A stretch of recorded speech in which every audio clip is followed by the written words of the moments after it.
আসসালামু আলাইকুম। HSC ২৬ batch তোমাদের জন্য আমি ফিজিক্সের একটা মেগা সাজেশন নিয়ে আসছি। যেহেতু ২৬ ব্যাচে আমার খুব আপনজনরা পরীক্ষা দিচ্ছে, সো ২৬ ব্যাচের প্রতি আমার মানে একটা অন্যরকম ভালোবাসা বা সামথিং ডিফারেন্ট কিছু কাজ করে।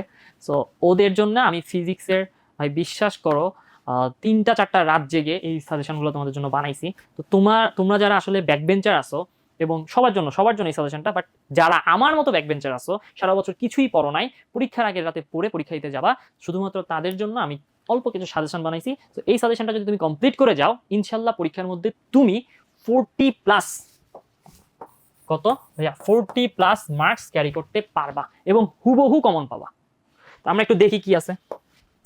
সো ১ নম্বরে দেখো, ফিজিক্স ফার্স্ট পেপারের থেকে তোমাদের ফার্স্ট পেপার সাজেশন দেওয়া হয়েছে। সেকেন্ড পেপারের ধ্রুব ভাইয়া তোমাদেরকে বলে দিছে কোন কোন চ্যাপ্টার পড়তে হবে। ঠিক আছে, সব পড়ার দরকার নাই, ওই চ্যাপ্টারগুলোর থেকেই আমি খুব ইম্পর্টেন্ট কয়েকটা ম্যাথ নিয়ে এসে দিছি তোমাদের। তোমরা জাস্ট শুধু হচ্ছে এইগুলা সলভ করবা। যদি সলভ শিট তোমাদের কাছে না থাকে, আমাকে কমেন্ট বক্সে জানাবা, তোমাদেরকে আমি পিডিএফ পাঠাই দিব। সো দেখো ভাইয়া, প্রথমে হচ্ছে তোমার তাপগতিবিদ্যা থেকে, ঠিক আছে, তাপগতিবিদ্যা থেকে একটা কোশ্চেন দিয়েছি, সেটা হচ্ছে তোমার বিসি অংশের কাজের পরিমাণ নির্ণয় করো। ঠিক আছে, এই ধরনের চিত্র দিবে এবং এই রিলেটেড একটা ম্যাথ তোমাকে দিয়ে দিবে। তাহলে এই অঙ্কটাকে আমি ইম্পর্টেন্ট বলতে পারি এবং এই ধরনের ম্যাথ ইনশাআল্লাহ তোমার পরীক্ষার হলে যে তুমি পাবা। দ্বিতীয়ত দেখো, ইঞ্জিনটির দক্ষতা নির্ণয় করো। আসলে তোমাদেরকে আমি যে ক আর খ এগুলো বলতেছি যে পড়বা না এমন না, এগুলো পড়বা। ঠিক আছে, ওগুলোর সাথে আমি গ আর ঘ নিয়ে বলতেছি। তো আসলে মূলত আসলে তোমাদের ম্যাথ রিলেটেড ক্লাস, তো এই জন্য হচ্ছে তোমাদের গ আর ঘ বলতেছি। ক আর খ যেগুলো আছে এগুলো তোমার বাসায় পড়ে নিবা। ঠিক আছে, তো দেখো এরপরে এই ম্যাথটা ইঞ্জিনটির ক্ষমতা নির্ণয় করো।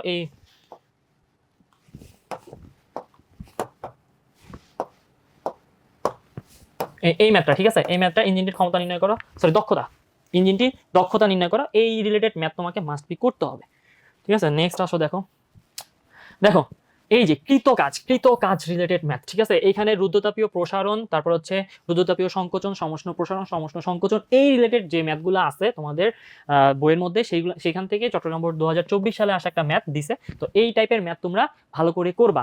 এই যে তারপরে কর্মদক্ষতা এত % অপেক্ষা বেশি হওয়া সম্ভব কি, গাণিতিকভাবে বিশ্লেষণ করো। ঠিক আছে, এই টাইপের অঙ্ক তোমাদের মাস্ট বি নেক্সট পরীক্ষায় দিয়ে দিবে।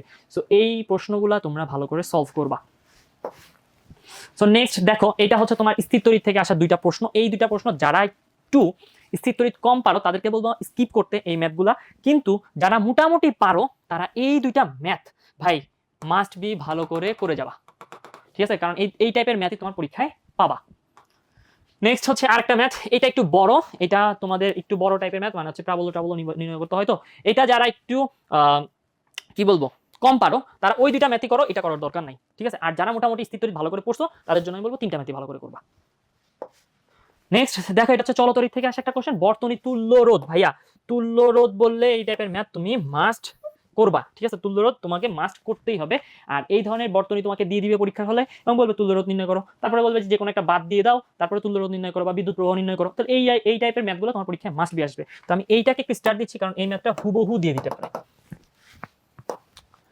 নেক্সট দেখো, এটাও দিতে পারে ঢাকা বোর্ড 2024।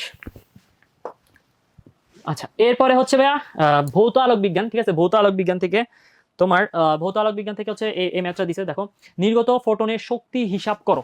ঠিক আছে, এই ফোটনের শক্তি, এই টাইপের ম্যাথগুলো ভৌত আলোক বিজ্ঞান থেকে দিবে। তো এইটা ইম্পর্টেন্ট আছে, তোমরা একটু করবা।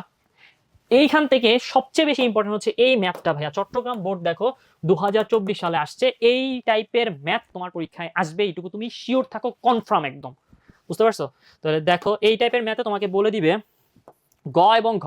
আচ্ছা, ক খ তো তোমরা ভালো করে পড়বা। ঠিক আছে, এই আলোর তরঙ্গ দৈর্ঘ্য নির্ণয় করো এবং চিরদ্বয় থেকে পর্দার দূরত্ব অর্ধেক করা হলে ডোরার ব্যবধান বর্তমান ডোরা প্রস্থের সমান হবে কিনা। ঠিক আছে, তাহলে এই যে দেখো, চির থেকে পর্দার দূরত্ব এটা যতটা আছে, মনে করো এটা ছিল কত 10। ঠিক আছে, এখানে অবশ্য মান টান দিয়ে দিছে। তো আচ্ছা স্যার 1 মিটার দেওয়া আছে, এই যে 1 মিটার দেওয়া আছে, তো তোমাকে এটা অর্ধেক করে করতে হবে। বুঝতে পারছো? এই টাইপের ম্যাথই তোমাকে দিবে, সেখানে অথবা মান চেঞ্জ করে দিবে, মান চেঞ্জ করে দিলে অবশ্যই পারবা। তো এই আর কি, এক জায়গায় 2 দিবে বা 3 দিবে এরকম। সো নেক্সট দেখো, এটা কি আগের ম্যাথটাই ছিল না? না, এটা আচ্ছা, এটা হচ্ছে আরেকটা নতুন ম্যাথ। দেখো, তৃতীয় অন্ধকার ডোরার দূরত্ব কত হবে। ঠিক আছে, এই টাইপের ম্যাথ মাস্ট পাবা। তারপর হচ্ছে ঘ নাম্বার, এটা তো মাস্ট ইম্পর্টেন্টই, এটাও ইম্পর্টেন্ট একটা ম্যাথ। ইনশাআল্লাহ এই টাইপের ম্যাথ তুমি পরীক্ষার হলে মাস্ট পাবা। সো নেক্সট দেখো, এটা হচ্ছে তোমার পরের অধ্যায়টা। আচ্ছা, এই 2টা ম্যাথ দেখো, বরিশাল বোর্ড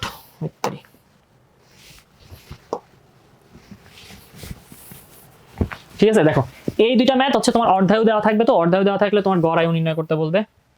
ঠিক আছে, আর এটা হচ্ছে তোমার কি ফটো ইলেকট্রনের সর্বোচ্চ গতিশক্তি। তো গতিশক্তি এই টাইপের রিলেটেড ম্যাথ আসবে পরীক্ষায় পাবা, তবে এটাকে আমি ইম্পর্টেন্ট দিতে পারি কারণ হচ্ছে এই টাইপের ম্যাথটা অনেক আসছে, তো অনেকবার করাইছি। আচ্ছা, এরপরে দেখো, আচ্ছা এইটা হচ্ছে তোমার কোন অধ্যায়ের, এটা হচ্ছে আধুনিক পদার্থবিজ্ঞানের সূচনা। ঠিক আছে, ওইখান থেকে আসা ম্যাথ একটা। তো ধাতুটির কার্যপেক্ষক, ঠিক আছে, কার্যপেক্ষক রিলেটেড ম্যাথ তুমি করবা।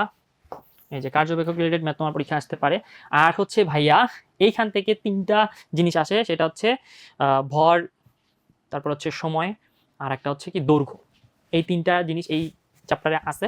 তো ভর বৃদ্ধি, তারপর হচ্ছে এটা দৈর্ঘ্য সংকোচন, তারপর আরেকটা কি আছে, দৈর্ঘ্য ভর সময় কাল দীর্ঘায়ন। ঠিক আছে, এই তিনটা জিনিসের টার্মটা ভালো করে পড়বা। এই তিনটা জিনিসের শুধু সূত্র পারলেই এই অধ্যায় তুমি সকল ম্যাথ পারবা।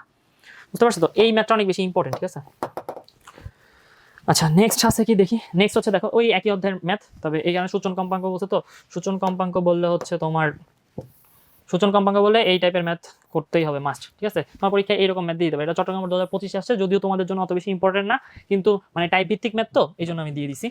আর এই ম্যাথটা হচ্ছে সবচেয়ে বেশি ইম্পর্টেন্ট ভাই,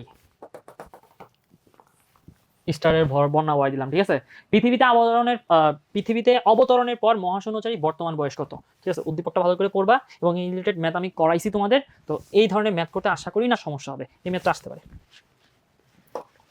এই ম্যাথটা তুমি একটু করবা। ঠিক আছে, নেক্সট মানে এই অধ্যায় থেকে যদি ম্যাথ করো তাহলে এটা করবা। সো আফটার দেন হচ্ছে তোমার এত সালে দুইটা বছর, আচ্ছা অর্ধেক এইটা পড়বা মাস্ট বি, কারণ এটা হচ্ছে তোমাদের 9-10 যে ম্যাথগুলো আছে না, ওইখান থেকে আসছে। ঠিক আছে, বোরের পরমাণু মডেল, রাদারফোর্ডের পরমাণু মডেল, এইগুলো থেকে হচ্ছে এটা আসছে। সো এটা তোমরা একটু ভালো করে পড়ার চেষ্টা করবা। আচ্ছা, এরপর হচ্ছে তোমার ঢাকা বোর্ড 2022 সালে একটা কোশ্চেন আছে। দেখো ঢাকা বোর্ড এটা হচ্ছে তোমার সেমি কন্ডাক্টর চ্যাপ্টারটা থেকে আসছে। ঠিক আছে, সেমি কন্ডাক্টর চ্যাপ্টার যদি ভালো করে পারো ইনশাল্লাহ একটা সিকিউ কমন তোমরা পাবাই। এটার গ নাম্বারটা অনেক ইম্পর্টেন্ট।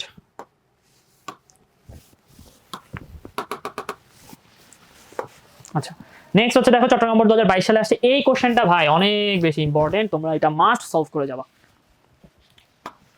এই হচ্ছে তোমাদের ফিজিক্স সেকেন্ড পেপারের সম্পূর্ণ সাজেশন। তো এই হচ্ছে টোটাল সাজেশনটা সিকিউর উপরে। তোমরা এই সিকিউগুলো সলভ করে গেলে ইনশাআল্লাহ আমার ধারণা যে তোমরা 40+, ঠিক আছে আমি আবার বলতেছি ভাইয়া, 40+ মার্কস ক্যারি করতে পারবা।